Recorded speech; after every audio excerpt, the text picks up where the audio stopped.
Hello, Global Theater. My name is Jerry Fielka. Today's April 21, 2023. We want to thank Rob Grant and his amazing podcast, I'm Probably Wrong About Everything. It's an honor and a pleasure to be here with Kip Duff. Where in the heck you calling in from, Kip? Costa Mesa, California. First question is, what is the best thing for a human being? Boy, I don't know how to answer that. What's the best thing for a human being? For me, it's been finding something that I'm good at and liking it is a huge help. It's not so much whether you're a genius, but if you really enjoy something and you're naturally drawn to it, not we don't have to you don't have to contrive an attraction to it, where you're actually childishly and honestly attracted to something that you can get good at just because you keep throwing yourself at it, even though you could be a dumbass. Eventually, because of that attraction and magnetism towards something, you're going to get good at it no matter how dumb you are.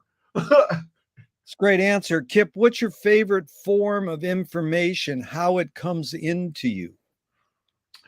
Well, in terms of current affairs and several different types of information. So I'll start with current affairs, and which we're definitely living through some history. I mean, my life, I may be older than you, has been pretty stable up until 2015, and I didn't even get what was going on until maybe 2017 or 18. I didn't understand what they were talking about, foreign influence, psyops, all the stuff but now I do understand it. But so I'm using my main sources of information are online, and there's two sources. Though I don't know if you've ever heard of Amy Goodman, Democracy Now, and then the other one is Ian Masters' background briefing, and I really gravitate towards him a lot.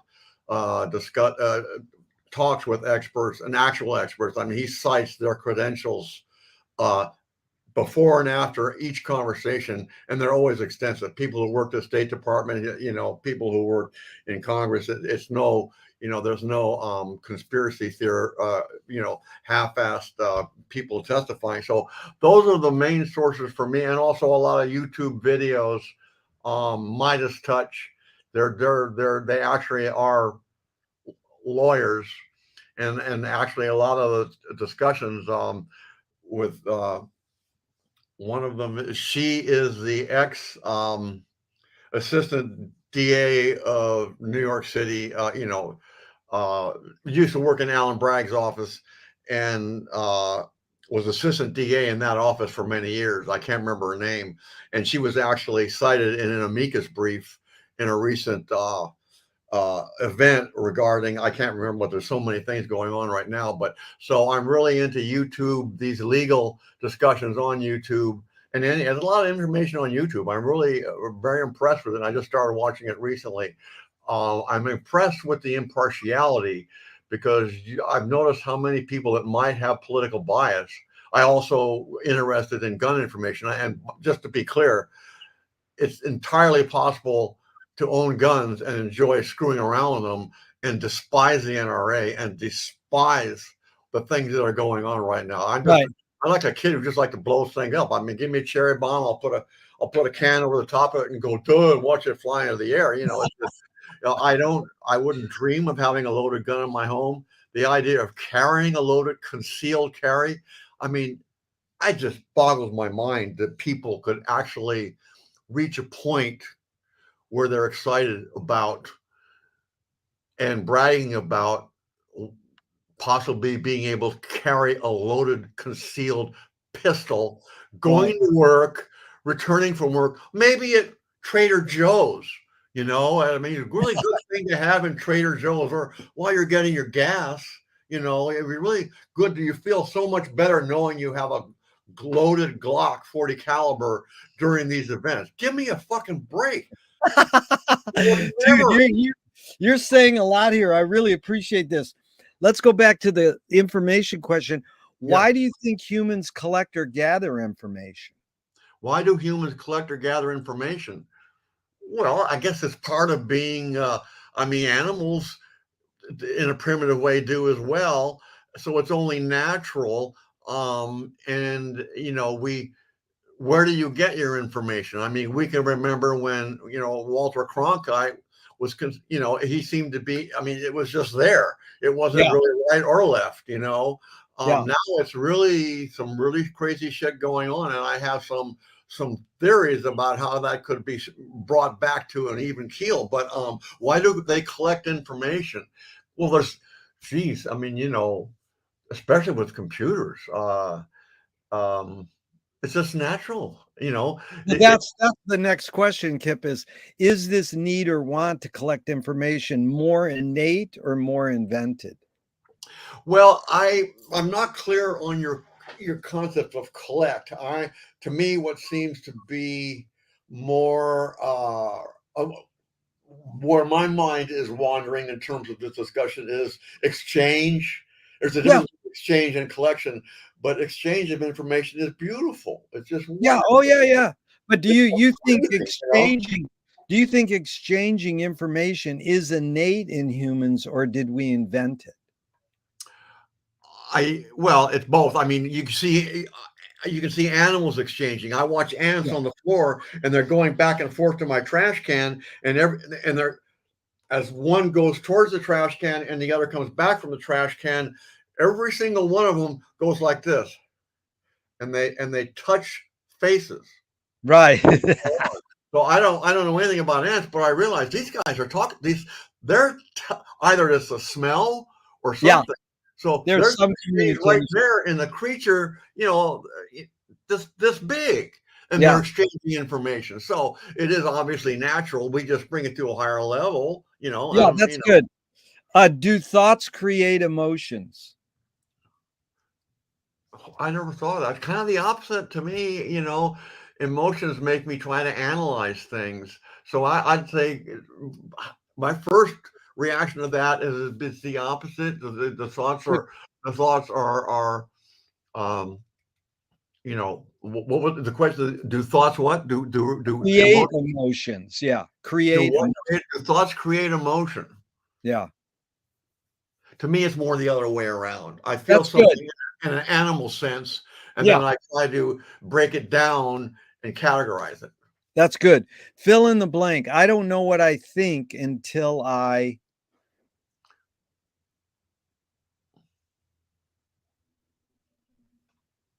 Spend some time with it. Good. Mhm. Can humans think without language? Absolutely. Chomsky says a, a language is not just words, it's culture, a tradition, a unification of community, a whole history that creates what a community is. Kip, what do you do when language doesn't work? When language breaks down, what do you do? I'm pretty good with language. I think it ties into music. Um, so language rarely breaks down for me. Yeah, Um, I don't, yeah, in other words, I don't have a point where, my emotions are overwhelming me and I just can't verbalize what I need to verbalize. And so I strike out and hit somebody or shoot my gun. And so, it doesn't happen to me. I guess I'm good with words. I'm good with words, or I'm able to go to words as a tool yeah, relatively easily. good. Your observations of humans in general, are we more thinking beings or more feeling beings? Hmm. I guess it's both. It's a blend, Yeah, it's a blend. yeah. These are two questions from Alan Turing, 1950s. Is thinking a function of the soul? Oh, sure. Yeah. Yeah. Second one is, can machines think? Well, the machines think. They can do thought processes like computers do. Like you look at the guy who invented the computer that broke the German the Enigma code, but it's just a machine. It's more of a calculator. So I guess I'd say they don't. I Yeah. think you have to be a living being to think. Yeah. Do you more pursue happiness or more pursue meaning? Meaning, well, the 6 1/2 the other. I just try to get through each day, and I Yeah, don't directly pursue happiness. I try. My whole goal is to try to be good at things. That's yeah, just that's my deal in life is to yeah. be skilled, to develop my skills. That's good. Does the brain more detect consciousness or create consciousness? Like, is consciousness there bubbling away and we're detecting it, or are we more so creating it? Oh, right in the middle. That's Yeah. all yeah, right in the middle. What's faster, speed of light or speed of thought? Um, Probably. Well, it's a weird question because they're two completely different entities. You know, you could talk about, okay, how fast does electrical signal pass and move around in the brain? And I don't know, and how fast does light go? We know it goes faster than shit. So that's an odd, it's like a bit of a silly question, I think. Sorry. Don't be sorry, dude. It's Yeah, yeah, it's really, Kip, what it is me and you versus the questions and the wording. So I'm welcome to people changing the wording or saying yeah, it's a silly question. I rarely get anyone saying that's a silly question. I know some of these are silly questions, and I want your throw your yeah. cards on the table and be honest. So I appreciate that. Um, Audre Lorde, the poet, said you can't dismantle the master's house using the master's tools. Yvonne Rainer, her colleague, said you can if you expose the tools. What new tool do you suggest? Well, I immediately think of our current situation. So I'll just take it to that. And that is the country has been um, flooded with extremely sophisticated and effective disinformation. And the tool is, and there's some, they're trying to be a master and they're doing a pretty fucking good job of it, causing the voting population to sit up and bark like trained seals. Um, the tool is the law The because, law. yeah, Wow, that's yeah, a heavy answer. well, in our particular case, in other That's countries, good. yeah, the I think Second Amendment. I mean, I'm not a Second Amendment expert, but doesn't my right to say stuff stop abruptly when I'm saying things that are false and are causing harm? I mean, Yeah, that's the essence of, and we got both of those elements big time. big time. Yeah. What new toy do you suggest? Well, there's for myself and or for anybody or for myself. Again, you put them into the context you want, Okay. whatever you What new feel toy do I comfortable. suggest? I would say less of them for me. Stop getting new ones and use the ones I have. Um, for the average person, probably the same thing. Our Yeah, our our country has is leading is very very absorbed with the concept, the idea that things are going to get better when you get that item when you open the box, and that's this rush, and then once you open it, you have to go buy storage space for it. So it's like back off, on the yeah. new toys. Yeah.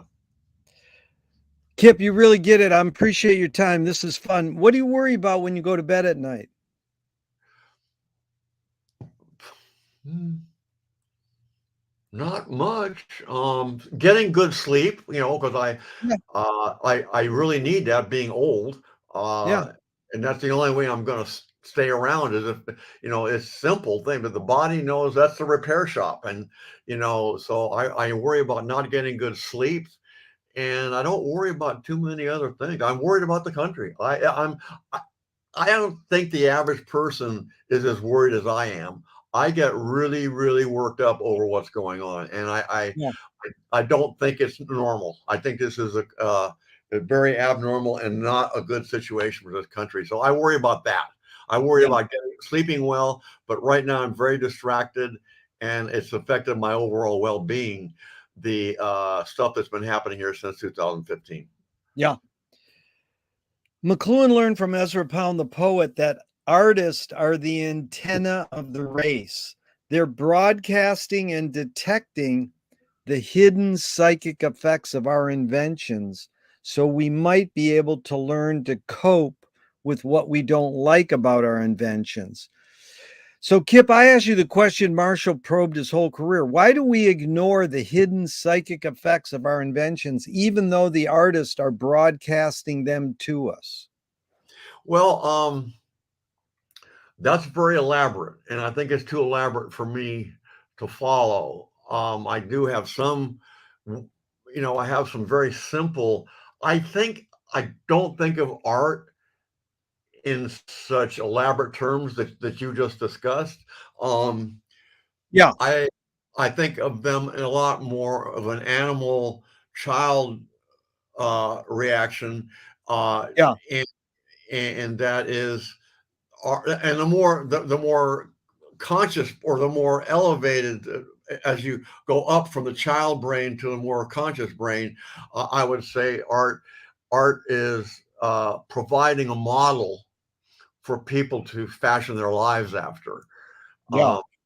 Um, but for me, music, uh, its only value is in its appeal to the child brain, and as it tries to become more intellectual and deal with political issues, I think music is drug kicking and streaming into the service of politics.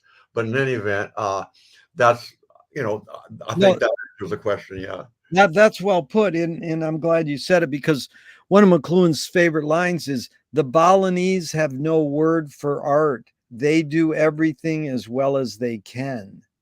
So it reminds me of that childlike, all the great artists are trying to reach that childlike innocence. They don't want to overthink things, but some of them do. Uh, Well, yeah, the same thing. Well, let's say you're really cold and you get in a warm shower. Man, yeah, that feels good. yeah. And people might think I'm stupid for appreciating music in that way, and I totally disagree. No, that's not stupid. Yeah, that's Igor Stravinsky's lectures. Music means nothing. No, well, we're going to get into music. Let's finish these sort of background sure, yeah, philosophy questions, and we're going to dabble in music and politics. So I'm really excited. Do artists have moral obligation? I think so. Yeah. Well, in a kind of a backward way, I'm discovering as I'm getting older that um, I am a little bit I'm steering away from artists with an aggressive and possible mean may not be the right word, Yeah, but when I was younger, I respected destructive, aggressive, shit talking. I mean, yeah, in a way, the music of John Coltrane and all of that stuff, it's very much talking about pain and anger yeah, and lashing back. And now I'll listen to Chet Baker, and I think Miles Davis insulted Chet Baker, and I used to feel kind of that way, but I really think Chet Baker's great too. They're just two different yeah. things. I'd much rather listen to Chet Baker now than Miles Davis. But I I like, kind I of got like off what Yeah, I like what you're saying. You grow and you change and you get these vibes and energy off of music, and you can feel how agenda ridden they are and how I mean Amin Jamal just died. I mean, I read in his obituary the critics said he was like, not good. He was shallow. It's like the dude played piano for 90 years. It's amazing I music, love but it. I I was but I listening. can understand why a highbrow jazz critic, would call his stuff shallow. I can understand that, but it's like, get over it. You can call it shallow, but you're missing something, dude. That is like Yeah, amazing, gorgeous music. So I appreciate what you just said. That's deep. Are you more afraid of new ideas or more afraid of old ideas? I think I'm afraid of new ones. I'm a Capricorn. I kind of, I'm very conservative, not politically, but I just like I look before I leap and keep looking and don't leap. And it's, so I probably, I don't know. But I would say off the top, if I had to pick one, I would say I'm more afraid of new things, or maybe I don't adapt as well as the average person. I don't know. Yeah. Can you conjure up your earliest memory ever, or one of them? What was it? Looking out the window and wondering where my spirit was. In other words, That's good. it's like there was some vertical line from the 7th-story window.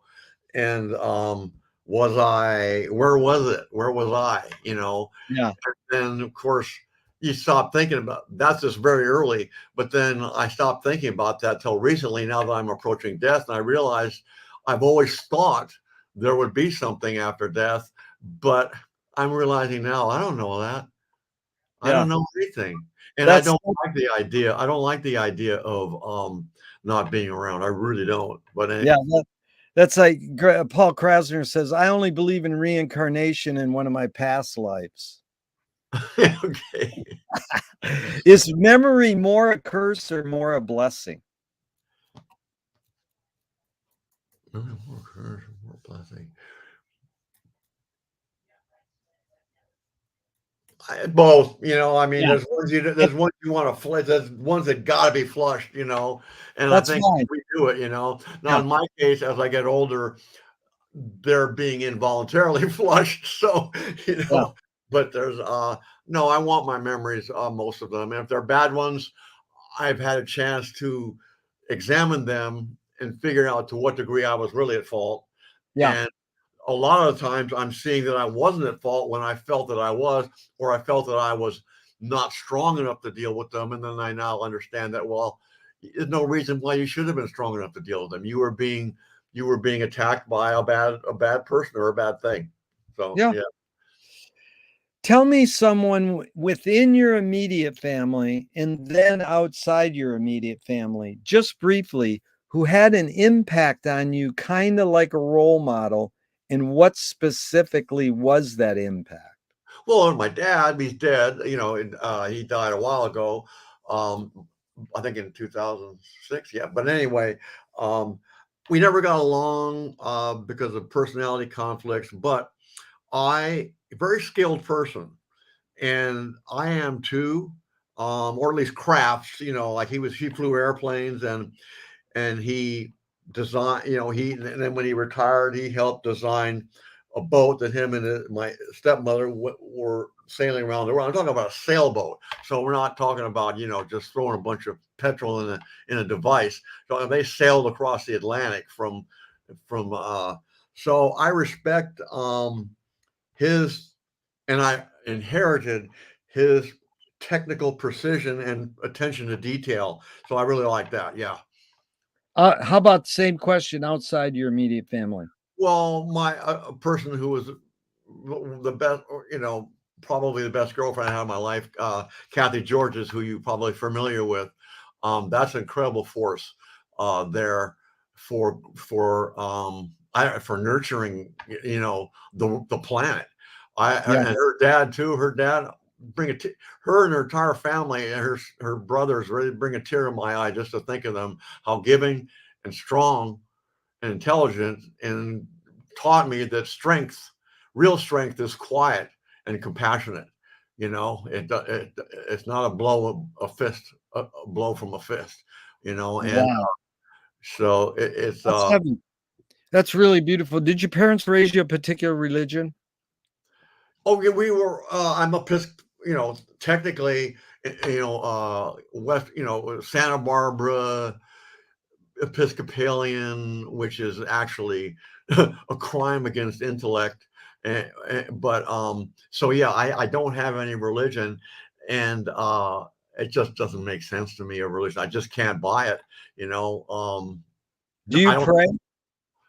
No, God, it's like when I was a kid, yeah, because they encouraged me, but it just seems so crazy. You know, I'm not saying God doesn't exist. I'm just saying I don't know. I know I don't know, and that's all I know. Right.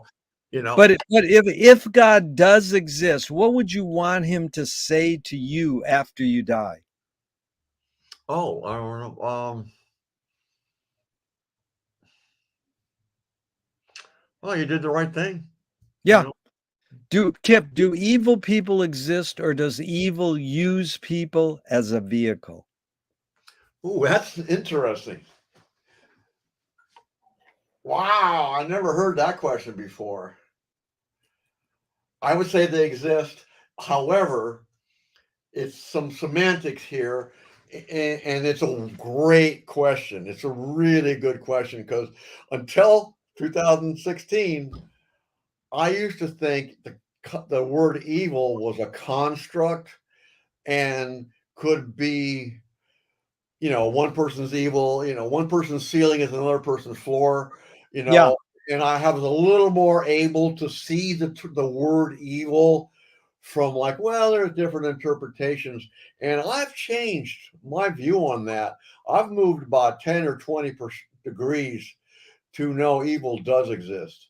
And it exists in people. Well, it travels through them, but the Donald Trump has enabled me to reconsider the concept of evil.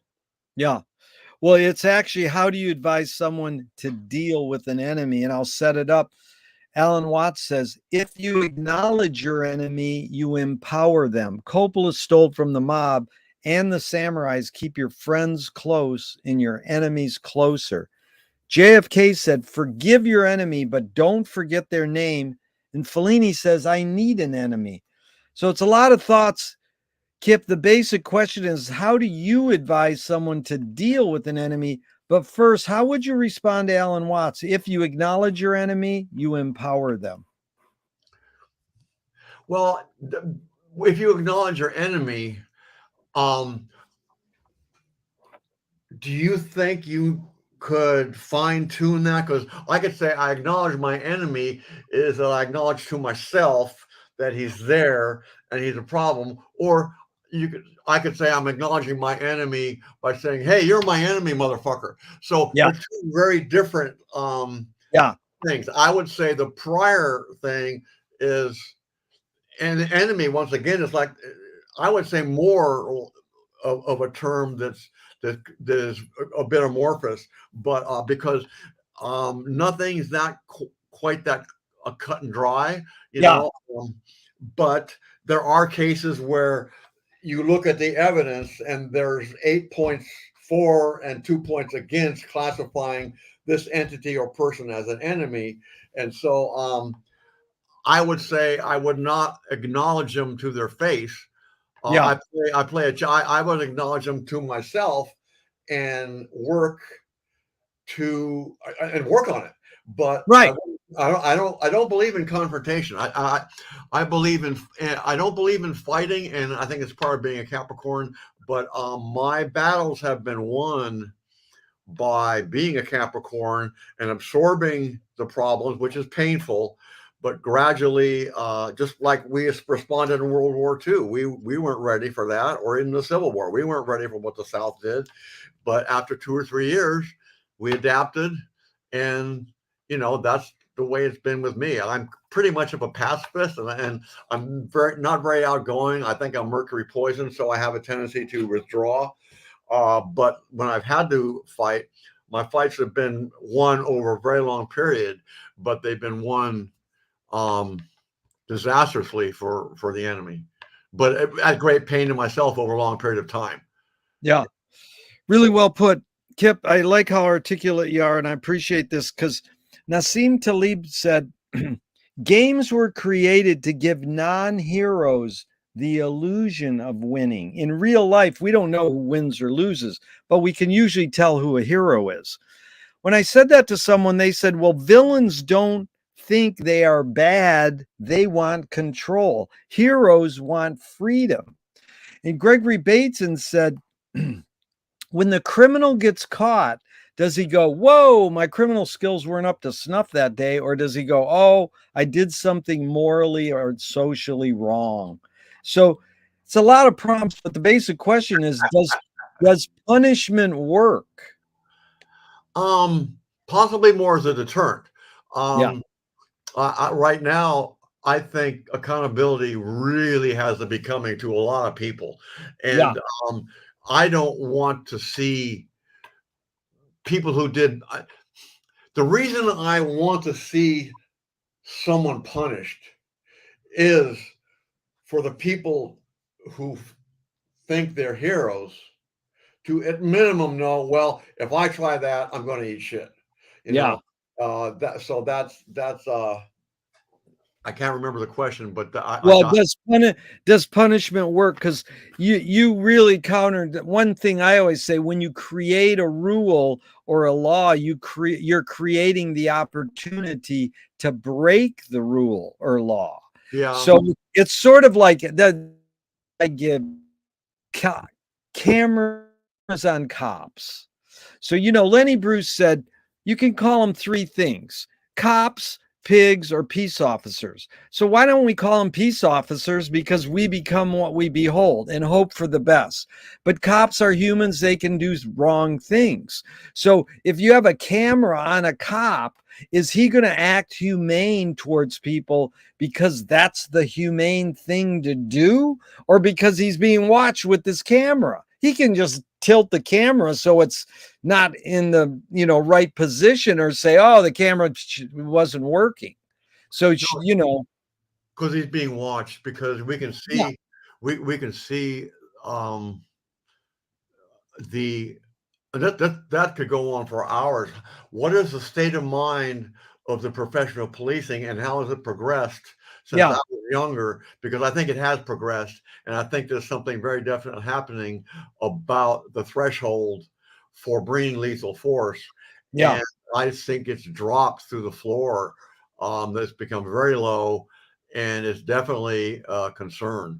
And the reason why I'm actually surprised at the moral vacancy of some of these people. Some of the things that are coming out oh, lately with the police, and I believe yeah, in the police. You have to have them. It's just that I think over the past 30 years, there's been a understanding reached in the profession that um, don't worry about shooting somebody. You yeah, know, if you if you feel whatever, if you burp and shoot them, don't worry about it. You know, yeah, and I could never be a policeman, because it's like I couldn't be I don't want to have a loaded gun in my home, because you know I would be thinking too much about, should I pull the trigger, yeah, which is the best mindset. And you could see lately in this last week, have you seen the things that have happened with guns? It's a whole yes, it's a whole new category of violence, where people who just arbitrarily think, I've got a gun, and I guess they have this feeling of liberation, and yeah, shooting cheerleaders, and yeah, someone came on their property, they did a U-turn, they're driving down the road, and you shoot them dead. yeah, Girl. Anyway, yeah. No, it's spooky because it's like, again, back to William Blake saying, we become what we behold. And it really goes to Mark Twain, who said, when you have a hammer in your hand, everything looks like a nail. he said that. I didn't know he said that. That's a great saying. Yeah, yeah. I mean, that's it. If you give people guns, they were going, well, what am I supposed to do? But I see, gotta do something. yeah, but you actually know that it's like you can have fun with guns, or that guns have services and disservices, so the limits of how you handle it. And when you said, hey, I have a gun but I'm against the NRA, that's an incredible statement to say, in this day and age. Oh, yeah, I'm not just against them. I despise them. Yeah, They're constantly running. They're part of the social media blitz too. I mean, have you looked at the posts of Dana Lurch, any of them on Facebook? It'll make your blood run cold. yeah, They've gotten better, yeah, but I remember when she first started tweeting, it was you just like, it is so frightening. And they're supposed to be a national organization to promote well-being and Yeah. understanding, and they become highly factional in a very, very ugly and despicable, and that there is no quality excuse for the crap they're pulling, and they're doing it anyway. Anyway, I'll shut up. No, you're really good. Your wording is great. I appreciate it. It communicates a lot to me, Kip. And Utah Phillips is an activist and a folk singer, and he said anarchy is making rules for yourself and not other people. Who's entitled to make the rules? Well, anarchy to me, I think we're seeing concept of we're seeing people foolishly or childishly um, toying with anarchy, and it's become. I don't. I think I would stand by my term childishly, um, messing with the concept and thinking there's something cool and heroic and manly or contemporary or bitching about it.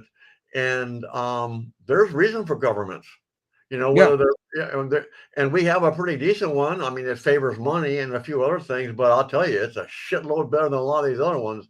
And so this whole idea of the deep state, hey, you're a citizen of this country. If you don't like the deep state, do something about it. Don't sit there and rant and rave about how they all need to be, whatever, blown up, or get your guns, or they're coming, and so I believe in government because there has to be structure. I mean, it's not just Democrat versus Republican. I mean, I will go around to Mexico and I'll see traffic signs that aren't there that should be. I mean, I almost flew off a cliff on Highway 1 between Tijuana and Ensenada because there was no professional highway safety entity to. These were floods back in the 70s, and it actually washed out the western. There's 2 lanes of Highway 1 southbound, and it actually washed out the western lane. And there was one of these little pots with kerosene in them with a little flame about this high in broad daylight. And I just happened to be in the left lane, and I went zooming past, and we looked down, and I don't know if you know the road, the Highway 1, but it's about 400 feet down at about 80 degrees.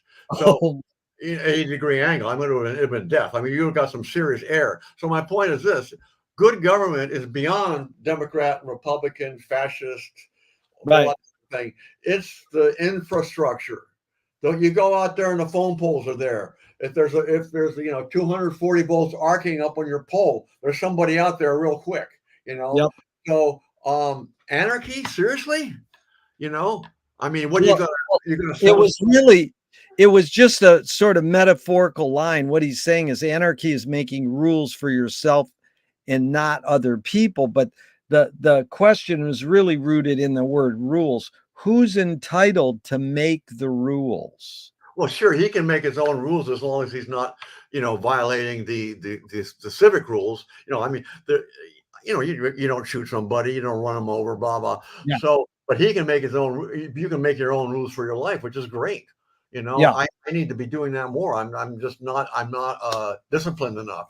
So I think that's great, and there's so many different levels to discuss anarchy. He can talk about anarchy in his own hierarchy or his constellation of rules that he applies to himself and others. So that's beautiful. And as long as you're coexisting with everybody else, and you want to set these standards that aren't harming it, and you're not harming other people, that's freaking awesome. Yeah. And I think successful people do that. And I think I lack that. I'm just a blob floating. And What's the difference between rights and responsibilities? Rights and responsibility. Responsibility. I guess responsibility is more of a moral thing, or you also have responsibility on a job. And rights are, once again, we're giving them, well, some people feel they're innate, but without enforcement, which we have, they don't mean much. So I appreciate, once again, living in a place where I can have my rights enforced, and I have done that. You Yeah. know, I'm not one of these people saying, "Oh, government, screw that." I never. No, I know what is there. I know there are the rights that are being made, and I've used them. I've used them in court, and I've used them in place of employment. When they send you down these documents saying you have rights as a whistleblower, I use that shit. Yeah. You know, What's the difference between rebellion and revolution? well, revolution is when things change naturally, and rebellion is when force is used, and it may or may not be. Evolution is more of a. It's probably going to wind up being a morally or ethically decent thing compared to a revolution. Although a lot of revolutions have brought in better Yeah. things. Certainly, the French our revolution. So I guess it's hard. They both do. They both do. Yeah. Good things. But it is, you accentuated the word. It's a re-evolution. Rebellion is, hey, there's something wrong. Revolution is like when you go, there's something wrong and we have a substitute plan. Here's a new strategy. Here's a possible solution. Let's re-evolve, sort of. I mean, that's how I interpret it. But there's a socialist, John Basil Barnhill. He said, where the people fear the government, you have tyranny. Where the government fears the people, you have liberty. In 2005, the film V for Vendetta paraphrased this quote and said, people should not be afraid of their governments. Governments should be afraid of their people. So, how do you personally handle false fears like the war on drugs? Well, you can't have a war on drugs because drugs don't fight. And you can't say no to drugs because drugs don't talk. But they create these false fears like the war on drugs or the war on terrorism. How do you personally handle false fears? Well, I guess I've been living that my whole life, having lived through the Cold War.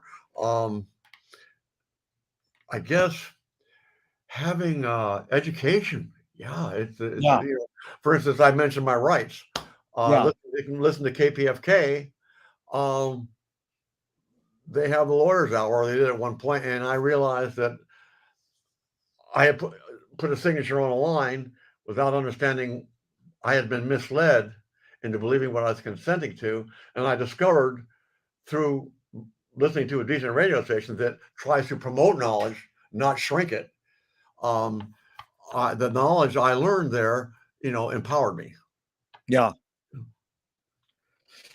That's good. James Joyce was the first projectionist in Dublin 100 years ago. He basically checked out. He said, this is stupid. Why should I go inside a building and see a movie of a tree when I can go outside and see a real tree? Years later, Faulkner said, sometimes the best fiction is more true than journalism. Why do we have to recreate things in order to get them? Why do we have to go to a theatrical play of people acting out life? Why don't we just live life? Well, I fail in this area. I watch way too much TV, movies, and so that's a weakness, and I'm not living enough, and I need to do that. I'm not getting out enough, so I definitely need to listen to those discussions and get off my butt and go out and do stuff. I really need. I'm bad that way. Yeah. Well, Uh, you have, besides pursuing mechanics, being a mechanic, you've pursued photography and music. What first attracted you to pursue photography? Because you've said you've done it for many years. What was like the tipping point where you go, oh, I want to do this. I want to shoot photographs all the time. well, I was probably 12, and there was access to cameras where I was out. We're talking 1960. Let's say I was 1961. Yeah, 1962. Was that right? No, no. Yeah. So there was a Scottish professor had built a steam locomotive about this big, an actual steam locomotive. I don't know how he built it. He built it from scratch. It wasn't a kit or anything. And I wanted to photograph it. And also, where I went to school, they had live training in the countryside, and it's in Switzerland at that time. There was no standing army. In fact, it was the same design as we originally had during the first. That's what the Second Amendment was. I don't know if people know that. I don't know if you know that. The Second Amendment was well-regulated militia because they didn't want to have a standing army because the king would always use them to go beat up on. But anyway, so there would be these guys. We'd step out the door and there would be these guys in trenches with machine guns. And so I guess they allowed me to photograph one of the machine guns. And so that was my first photograph. And then for a high school yearbook, I learned how to solarize, and I saw a really bitchin' photo of a telephone pole. And then I solarized it, so the entire picture was almost all black, but with all the amazing outlines, the light outlines of the wiring and the porcelain things on top and everything. So that, I guess, that's how it started. I really always enjoyed it. And so you were starting with the actual film and learning how to develop it yourself. Yeah. Have you stayed with film all these years, or did you switch over to digital? Well, you and I had this discussion at the gathering. I do not have. Okay, let me back up. Marketing, which ties into everything I've been talking about, what's happening since 2015, although it's a completely different type of influencing. So it's more of a benign, hey, we just want to make a buck off chumps. That's way more benign than what's happening with the psychological warfare being brought by Trump, Elon Musk, Facebook. That's truly, that makes my blood boil. So let's get chumps to buy shit. That's not so bad. So right now there's this massive, hilarious attempt to make money by portraying photography using film as some sort of divine pastime, and when you do it, you somehow lift it up on some cloud of this orgiastic ecstasy, this connection to this old world. My fucking ass, man. I will tell you what I like about film, and it's real, very real. That is simply as someone who has, for some reason, I'm not attracted to color photography, although there are certain cases where I will employ it, and I intend to employ it. I think black and white is fucking awesome, and I shoot people mostly. And the skull is the skull is this universal. It's the most recognized form, and I mean the skull with flesh on it or without flesh or whatever, with a hat on it, with a wig, with the eyeglasses. A living skull, a dying skull. The face is amazing, and I think we dream in black and white, and I don't want color interfering with my understanding of the lights and darks, the hierarchy of lights and darks in a face. And so the reason I say I'm having problems with digital is because I find that when I convert a very nice digital image in grayscale and Photoshop to black and white, something drops away. Now, if I compare that to successful black and white photographs I've had, which are difficult, and my work is very contrived. You haven't seen it. But in other words, I work in the studio and I might work on one shot for a week or a day, and sometimes a week, and gradually fine tune it. So it's more of like a painting, so when I'm doing that, and I convert from color to grayscale, it's not there. But when I use film, when I finally get that good shot in black and white in film that used to exist, that does not exist today. This is what I mentioned to you. This is why I think your interest peaked. I was interested in this guy talking about film. So what I'm trying to say is, when I was doing film, I stopped shooting a lot of film in about '92, but they still made good film then. They Yeah. don't make good film now. Yeah. And this is very common in industry, and that is when one person, I think Kodak stopped making good film, and I thought, okay, I'll go buy some other brands, and apparently they all work together, and it's amazing how incestuous these industries are. So the black and white versus color, I love black and white, but I've tried using film in 2005 and in 2000, I think it was 12, and I came to the same conclusion. It's nothing compared to what it used to be. And I think my next approach to serious black and white will be trying to figure out a way to convert my.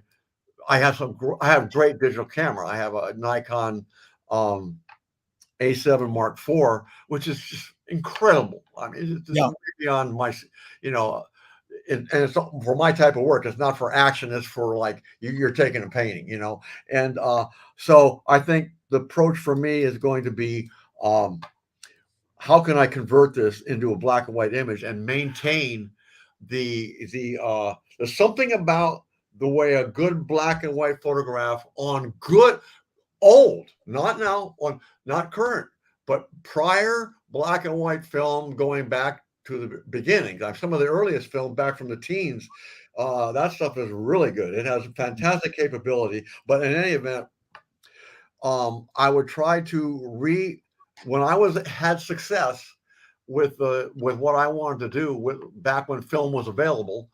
Uh, I want to achieve that today, either with film or with digital. And so far, I've had a lot of trouble with digital. And I'm going to show you a picture. I'm going to show you two pictures. Yeah, Kip, this is really good because oh wow, look at that. That's So beautiful. this is Yeah. a black and this picture here is not a. I scanned a black and white negative and in color, and the lights in the scanner are bluish, and so the reverse of that is this amber or whatever you Yeah. want to call it. So this is actually original black and white negative from 2¼ film, and this is a digital picture I took recently, which isn't. I don't think it's anywhere near the caliber of the picture above it. In fact, it's Yeah. probably a better photograph without the rabbit. But I was trying to tell a story of life and birth and blah, Yeah. But I think this thing works better just like that. And Yeah. when you see what I was talking about, the skull, the lights, Yeah. and the darks, with color, other than. So anyway, that's what I'm talking about in terms of what film can do, or what a good black and white image can do. And I'll get you one more image. Yeah, that was pretty powerful. I appreciate that. And it's funny because Billy Wilder has a great quote that goes, black and white is more true than color. Wow. Yeah. So I don't know. Yeah, I got Yeah, too many. There you go. well, that's good right there. That angle is perfect. I So you can see see it. grays, Yeah. hierarchy of grays. Yeah. This is a film. This is Super Double X, a very thick emulsion. I probably Yeah. shot this in 1987, and Yeah. you can't. There's no film that even come close to this today. Yeah. Yeah. That's really good. I wanted to ask you, you really went into the black and white and film thing. I want to introduce you to Dave Healy because he's been shooting film black and white only and developing it for over 50 years. And I'm going to send you to his website and just check out some of his work because he does get that authenticity. And so, a screenwriting teacher told me great art is when you can clearly see the intention of the maker. Kubrick says the opposite. Great art is when you can clearly not see the intention of the maker. When you're making a piece of photographic art, like those two pieces you just showed, what role does intention play in your creative process? It's very simple to me. I'm trying to please myself, and uh, I just, I'm trying to create something I wouldn't say love, but really like, Yeah. in other words, like if you're carving something and you do either going to do a shit job or a good job, Yeah. and so I enjoy achieving what I want to achieve. And my best work is actually of people. And I might show you one more uh, of mugshots of a series I did in San Francisco. I don't know if I have any here, but in any event, I Well, think I. that's good. You showed two, and that was really good. And I would say let's carry on here because this is really fun. And Duchamp said there's no art without an audience. When you're shooting your photograph and making what you just showed me, those pieces of photographic art, how much are you thinking of your viewer? Well, you're always thinking of it in the background. You're saying, what am I saying to myself? I'm trying to make something that both pleases me but will attract people, Yeah. and you always hope it will, and so it's like I say, it's relatively simple. I don't intellectualize it too much. I'm trying to make something, and maybe my photographs are a bit shallow. I don't know. It's just what I do, and I'm not going to try and steer myself in another direction or completely break myself down. And then So in any event, I'm just I, what am I trying to? Am I trying to influence people? Well, as I said, my stuff is not political. Yeah. It's not political. It's really shallow. It's an interesting image, but I think it's great. I mean, I love those lights and darks. I think I've achieved something there. You You know, did. It's a beautiful piece. I've done a photography show curated for years, and that really is a beautiful piece. And McLuhan says everything we invent extends some humanness, like human sensorium. So knife and fork extend our teeth. The shutter in a camera, it maybe is an extension of our eyelid, and even non-tangible like religion or philosophy might be an extension of consciousness. What does the camera, the photography camera, extend for you? What humanness? well, I have something. It's If you think about it, it's really an inferior tool, but it's what we have to do what I just explained. I want to make something, I want to craft something. Let's say I want to make a really excellent bowl of spaghetti or beef or something like that. You do the best you can. And Yeah. so the camera is the tool we have to, you know, the hammer and nail you build that house with. So that's it. The image is in your head. Yeah. And the music's in my head, in your head too. It's just, you know, it doesn't come from the instrument; it comes from you. So the image, yeah, is in my head, and I'm just using the camera to try and carve it. Um, T.S. Eliot said poetry is outing your inner dialogue. You just sort of said in your head. What language is your inner dialogue in? English. Yeah, You can, metaphorically, what form is your inner consciousness in?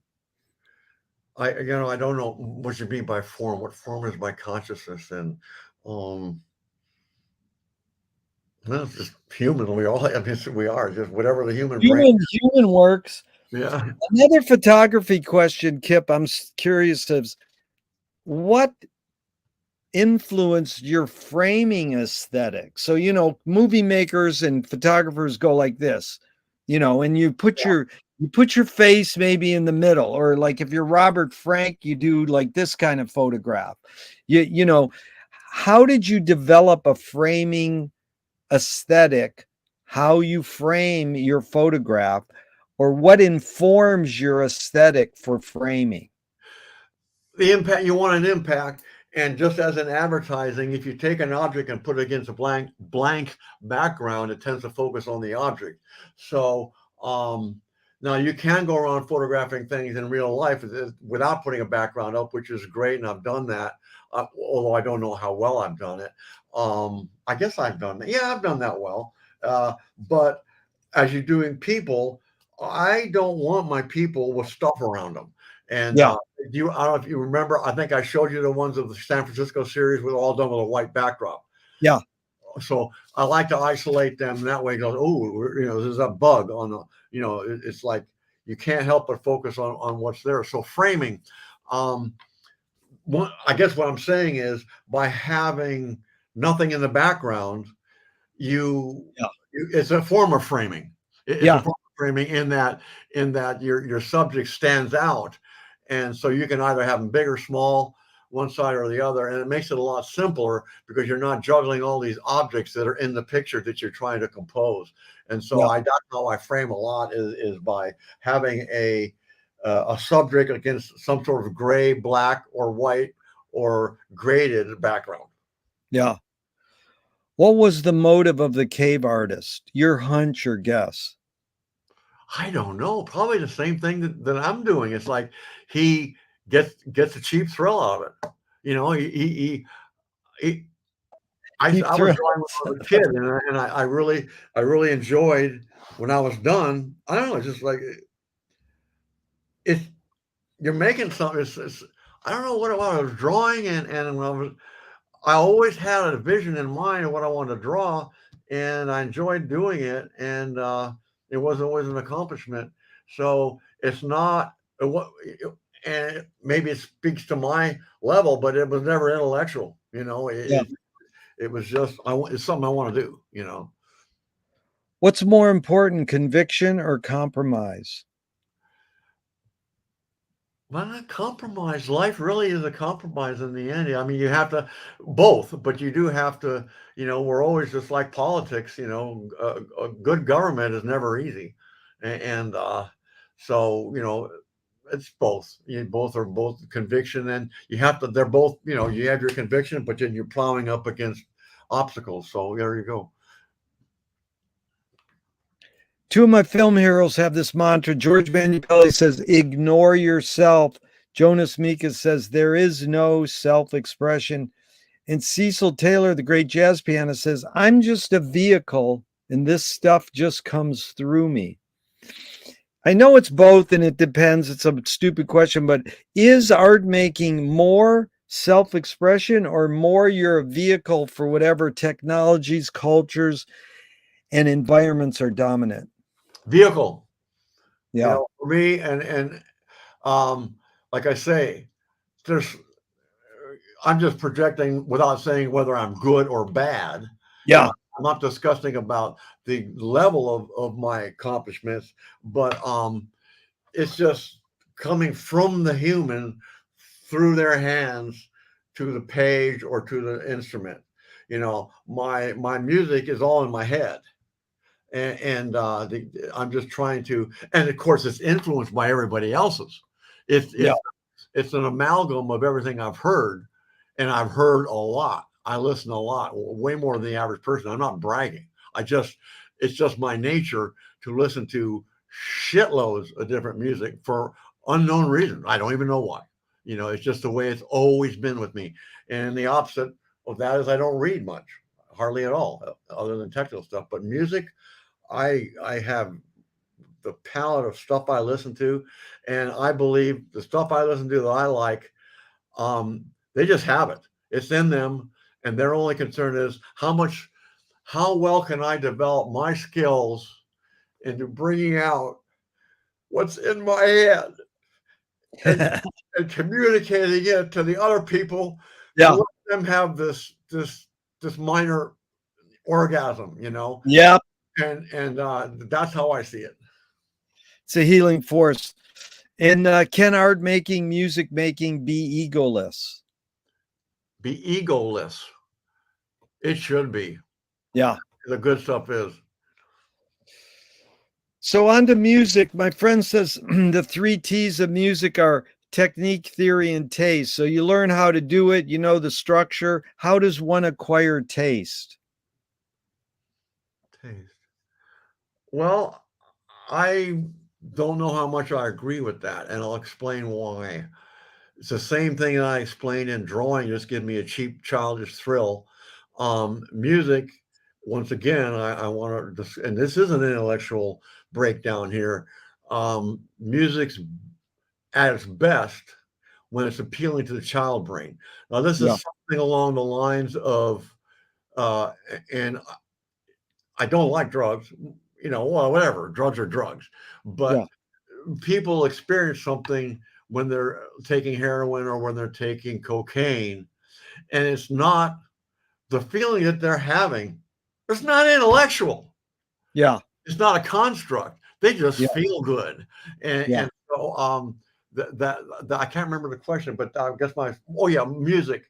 The, uh, the qualities that I appreciate about music is it's almost physical thrill.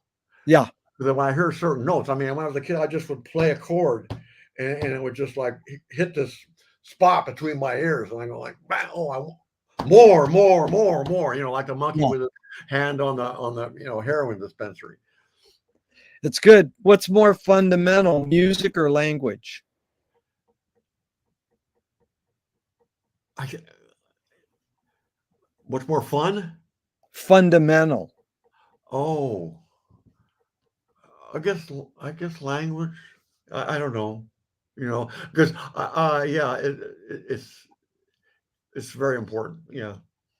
Because back to that word taste, McLuhan says song is slowed down speech. The reason cultures have different musical taste is ultimately connected to language difference. Well, I Any, think. Go ahead. yeah, any comment? Yeah. So lately I have arrived at the conclusion that music is a language. Yeah. Um, and it's just you're not using specific words. You're using notes, but you're saying a lot. Yeah. You know? And but what was the question again? Well, it's his discussion is the reason cultures have different musical taste is ultimately connected to language difference. Like Yeah. why? Yeah. So yeah, the languages and culture. Well, music is a form of language, and so and then but then that's really kind of shallow in a way because someone who appreciates music, just like someone who appreciates writing, what are you going to only read American writers? Yeah. You know, Yeah. because we're in America, only going to eat hamburgers. You know, Right. so Well, you've been creative for decades, Kip, and tell me one major element of your creativeness, whether it's in photography or being a mechanic or doing music. One major element that stayed the same and one major element that's changed. I've gotten I wouldn't say kinder, but less narrow-minded. I think when we're young and or if you're stupid, you respect projection of power, single-mindedness, um, obnoxious people getting their way, and as a form of art. In other words, rock and roll is that. Rock and Yeah. roll impersonates the American persona, which is ignorance and violence and Yeah. self-centeredness. And so as I've grown older, I appreciate artists who are kinder and who, like I mentioned earlier, are just conduits and are humble conduits. I look at Vargas, that pinup artist.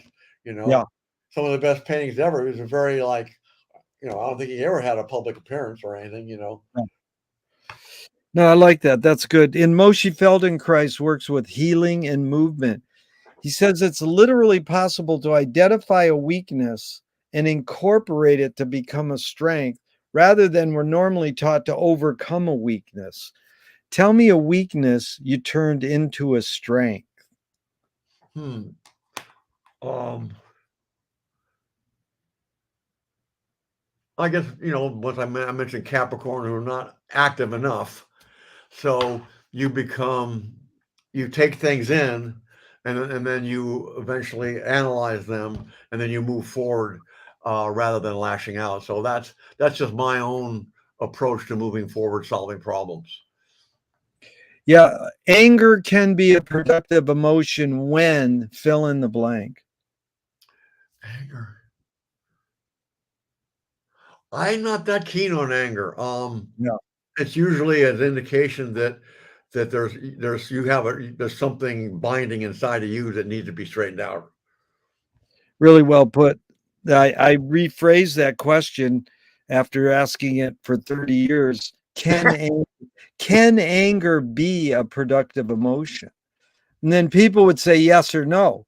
But then I changed it to anger can be a productive emotion when, and now sometimes like you, people go back and say, no, it can't be a productive emotion, or, it doesn't tend to be productive.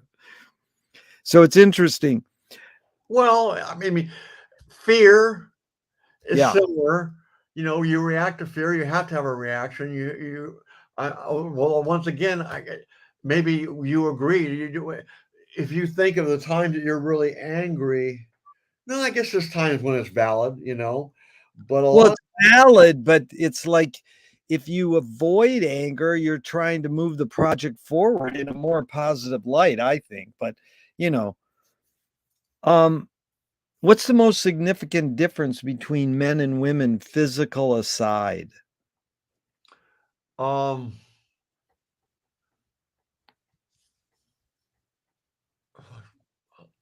I know it, but I'm trying to put it in words. Hang on for a second.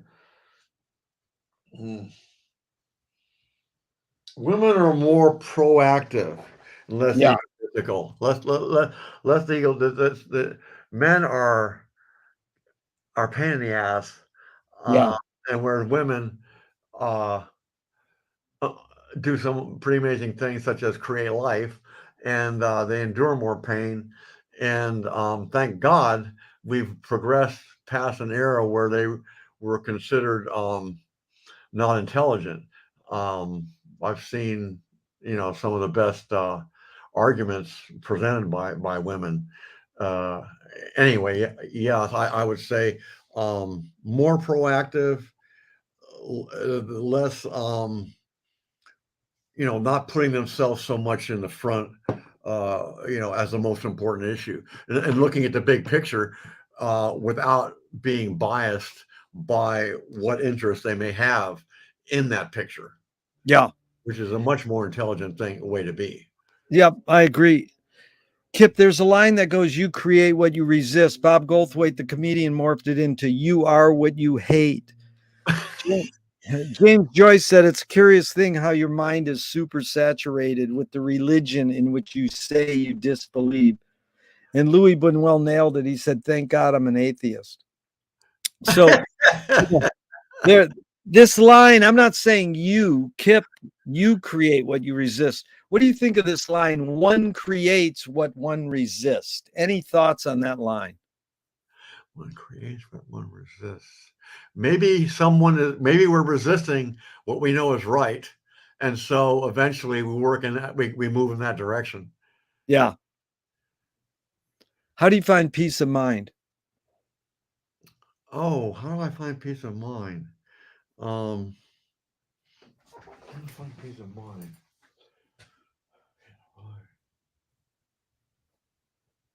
I don't try. I guess I hope for it, and how do I find peace of mind? Uh, boy, I guess getting older, I guess I don't lash out as much. I control my temper, and then I don't have to worry about putting things back together that I realize after the fact I fucked up. Yeah. So I have a lot of peace of mind these days because, of course, you get older and you learn. Getting wiser helps bring peace of mind too. And I think I've gotten a lot smarter in the last 10 years, and or to put it differently, I was pretty fucking. I was, not too sharp, during the first, 2/3 of my life. It's just I'm not at all proud of as I look back on my thinking and my interactions with people, my inability to see things correctly. So I have a lot of peace of mind now that I'm becoming better at all those things. Beautiful.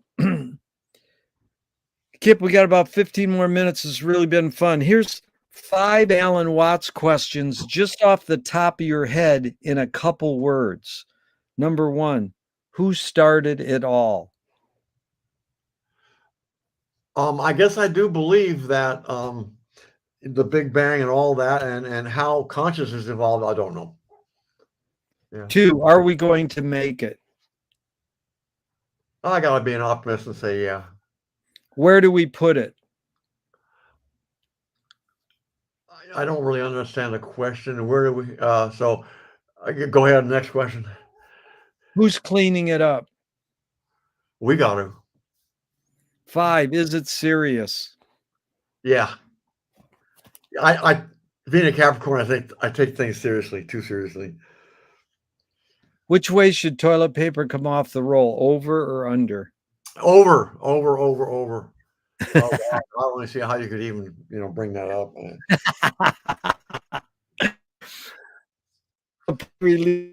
Biography off the top of your head, what would the title be? If you broke up there. Yeah, if a publisher was to release your autobiography off the top of your head, what would the title be? K. Duff biography. Period. They want to scent the glue in the binding. What smell? Old school glue, whatever they used to use in the old days. Nice. If a statue was built in your honor, where would you want it displayed and what would it be made of? I wouldn't want a statue of me. Tell me some. That's fine. Tell me something good you never had and you never want. Lobster.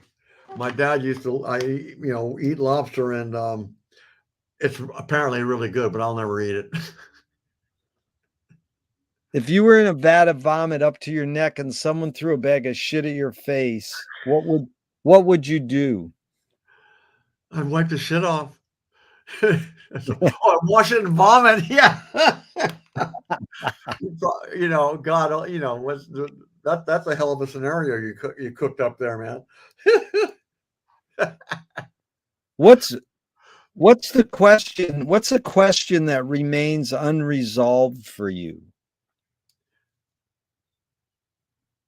What happens after we die? Yeah. And Can you? Yeah, that's a think that nothing happens. That you're just gone. Yeah. Can you forget to die? No, I don't see how. Yeah. Gordon Wilder said, art is confession. Art is the secret told. But art is not only the desire to tell one's secret, it's the desire to tell it and hide it at the same time. Kip, you laid your cards on the table for almost 90 minutes. I'm not insinuating you haven't already answered this.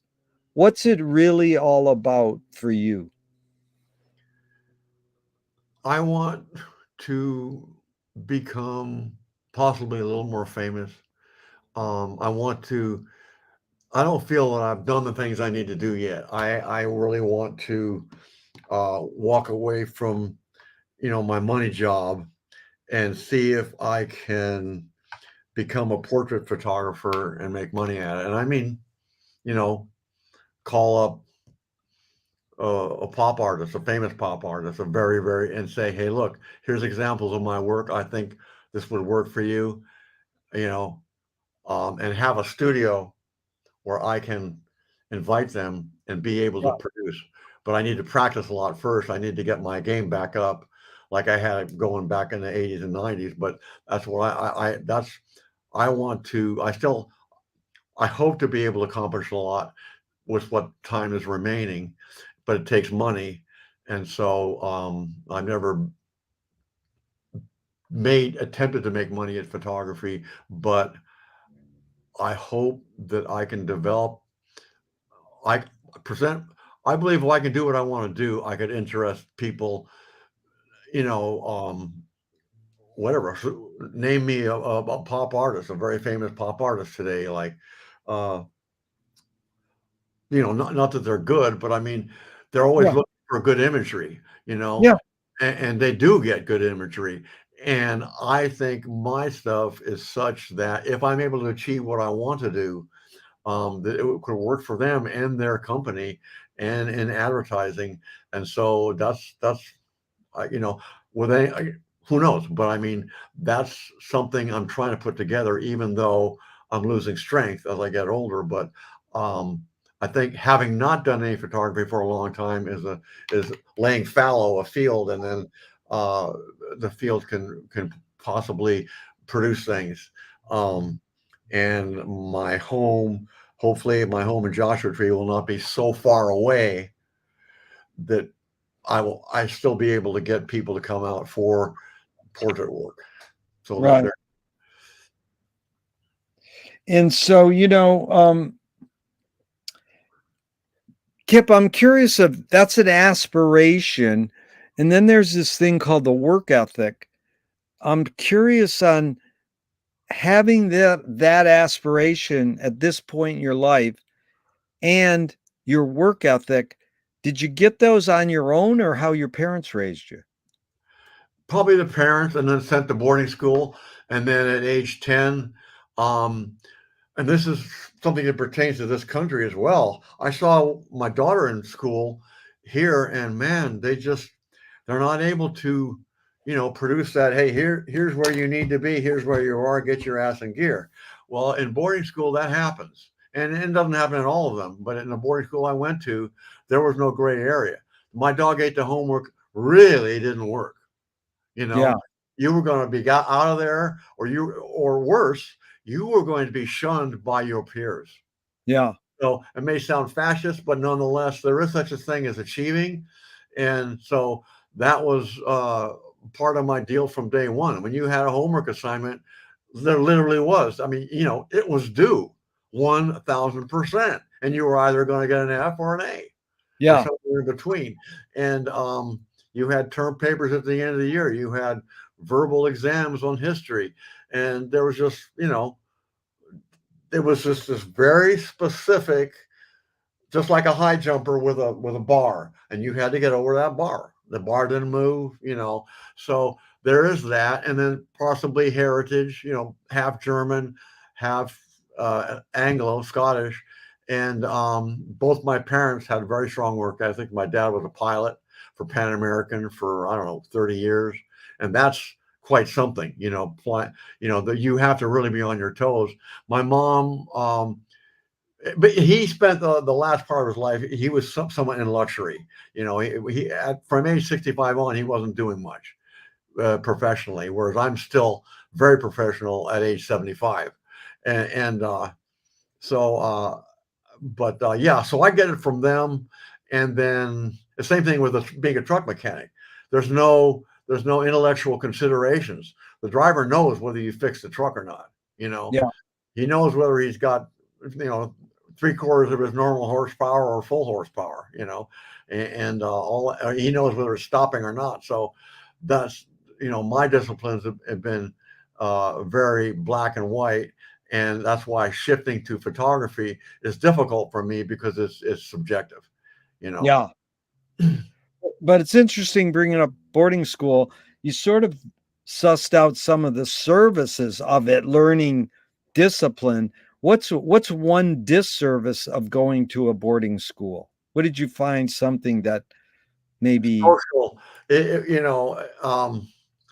social skills, and plus I was very late to mature physically, and I've never been a people person. I think I'm mercury poisoned, which makes people introspective. Um, so, but that only compounded it, and so the I and I don't know how well I would have done in a co. It was a boys' boarding school, so it wasn't co-educational, and yeah, I don't know. Maybe that was for the best, because I would have been just completely, a mess. I'm okay now, but when you're 14 and your voice is still low and you're in a co-educational environment, that could get really stupid, you know. yeah, And of course, now I realize that I'm way better off. But at that time, it would have been very hurtful. You know, it would have been very awkward. But maybe not. You know, maybe I would have wised up sooner. But the boarding school was real heavy on responsibility and, you know, towing the line. But what about real world skills that you would learn in London or New York City? You know, Yeah. it was far away out in the middle of nowhere and on the top of a mountain. And so it was like a monastery. It's a bit like a monastery. So you didn't get like I say, I wonder if it could have, if it's possible, and maybe not, for it to have existed in London or New York City, you Yeah. know, two culture centers, you know, Yeah. and how would have that work played out? You know, that might have been really cool, you know. If you were walking down the street today and you met yourself as a 12-year-old, what would you say to your 12-year-old self? Oh, I don't know.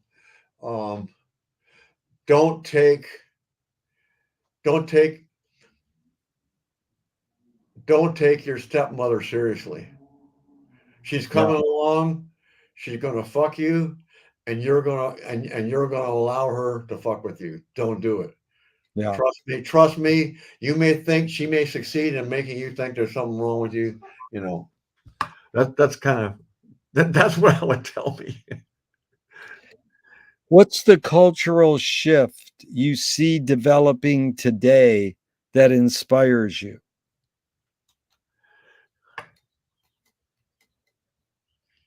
Well, here's the thing. Um, I think we're coasting on post World War II inertia as saviors of the universe. Um, and all-time heroes of the world, which we kind of were, although there's a lot of people that think that we were unnecessarily violent in World War II. But as far as wars go in the history of the world, it's definitely one of the more good guy stories. At least it plays that way politically worldwide. So how long can this, you know, the cars when you're a kid, the coast, you know, how much inertia does this good guy history bring with it? In other Yeah. words, you know, 1945 was the beginning of our this machine rolling pretty fast, you know, and had a lot of inertia, and it went a really long way. And I think what we're seeing is the gradual loss of that inertia, and we're using lots of really questionable techniques to fog that reality. And one of the explanations I have for what's been happening since 2015 is a nation's collective subconscious guilt. And we're allowing ourselves to be punished uh, for this. We Yeah. know, we know in the back of our minds. Well, I'm going to say some shit really controversial here. So I don't know who's going to see all this, but I don't want people to get the wrong idea because I'm not patriotic. I'm just trying to be realistic. Yeah. I don't see our country as having much moral high ground. Yeah. And I see a lot of people who seem to believe that. But I Yeah. wonder if subconsciously they really believe it.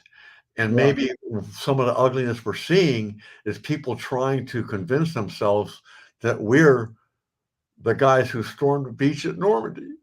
Yeah. We sure as fuck ain't these days, Yeah. you know? Yeah. So, in a way, what's happening to our country is a deterioration. Yeah. So I'm not seeing new trends. The trend that I'm seeing is possibly a deterioration, which is inevitable because you can only invoke the cloak of post World War II savior of the universe. In other words, it doesn't have an infinite life, you Yeah. know, especially when you're doing things like, weapons of mass destruction and Abu Ghraib and Yeah. napalm in Vietnam, stuff like that. I mean, how how easy it is to throw up that veneer and not be able to see through it, you Yeah. know? So I don't see new trends today. Now I may see new sub trends, but that's the overall trend I'm seeing is that this country is kind of coming up to a point of reckoning or comeuppance. And I don't mean like, the end times. I'm not even talking remotely about anything like that. I'm talking about normal evolution of a Yeah. culture and a public mindset. Of what's the American public mindset and how is it evolving? And I'm saying there might be minor trends, and I'm trying to think of one off the top of my head that I really do like, but I can't right now. Well, Kip, what does courage mean to you now? Courage. Yeah. To try a solution, to bring us Yeah. back, to the way things were. I'm trying to, and really need to write this. And I've been talking about writing it for 2 or 3 years, but uh, uh, it has to do with public psychology, and it's the understanding of how to combat psyops, because it's really quite simple. Our country is being attacked by psyops, and yet Yeah. nobody knows. Yeah. Or we should be able to deal with it naturally. I mean, how come Yeah. it's bothering you? I know so many people who I respect, and my friends say, I don't let that stuff bother me. I just thought it goes one in, one out, in one Yeah. ear, the other. I can't do that. It's to Yeah. me, what I'm seeing is really fucking bad. I'm Yeah. seeing some really bad shit. And when 2 and 2 doesn't equal 4 anymore, that's not okay. A Yeah. country has to be able to agree. I mean, Walter Cronkite could report the news, and it wasn't news for one part of the country, but not for the other part. Yeah. It was the news, and we need to get back to that. And that is a serious. I mean, if you want to talk out, who's a patriot, and what's a patriot's duty today, that's kind of what I would say. How do Yeah. we get this division artificially concocted Yeah. division? How do we fight this? And Yeah. it's simple. There are laws. There should be laws. And the core value is, as I brought up earlier, is, hey, your right to freedom of expression stops when when you're lying and it's causing damage. Cause and harm. Exactly. I agree. What gives you the most optimism? Um, People are a lot smarter than I think they are. Or no, I shouldn't say that. People surprise me. I don't give people enough credit. And Yeah. I find excellence, and this is so great about getting older. You realize how bad your preconceptions are, and being open enough to see excellence in a form or a place you never expected to see it. But at least you're smart, and at least you've evolved enough to go, holy shit, that's good. And I never expected, and that's one of the best things about life, as I'm seeing now. Yeah.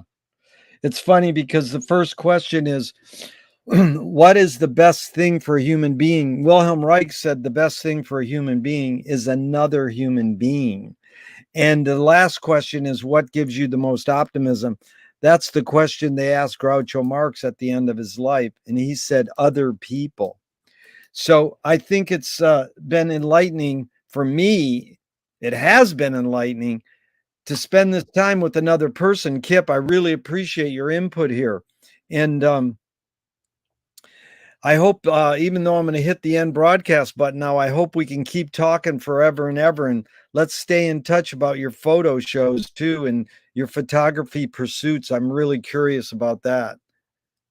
Oh, I'd love to. And like I say, it's hopefully, it'll blossom or not, but that's my intent, is to lay down the truck mechanic thing and make serious moves to develop a studio, because I work out of a studio. I don't do outdoor. I do outdoor photography with a backdrop, but I need a studio to practice in. And so I'd be very happy to keep you up abreast on that. And I really want to compliment you for having the type of personality that's interested in other people. You've allowed me to expound on my ego, and I haven't allowed you to do that. but yet apparently you enjoy doing this, or I hope you enjoy doing it.